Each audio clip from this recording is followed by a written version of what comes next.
What's a comeback you heard that left a parent completely speechless? I was wrongfully convicted for the death of my daughter and was forced to spend my time grieving in a prison cell for 10 years.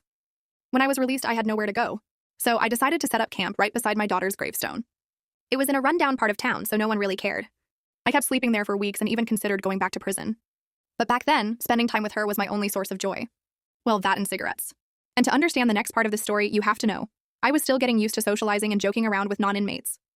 I was in my usual store buying my usual flowers when I turned to a customer and said, "My girlfriend caught me cheating on her last week. Which bouquet do you think screams, 'I'm sorry, let's have makeup sex'?"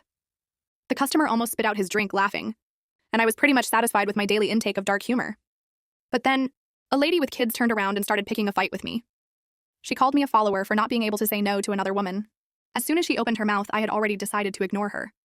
That's when the guy in front of me turned around and said, "You have 4 kids. When have you ever said no?" She went red. Her kids tugged at her shirt, asking what the man meant. I think it was the most I had laughed since my daughter was killed. I practically ran back to the graveyard to tell her what happened. But that time, something was different. For the first time, I saw myself in third person. A skinny man in torn and filthy clothing, talking to himself in the middle of the graveyard. After that, I started trying to get my life together. All thanks to a Karen in 7-Eleven.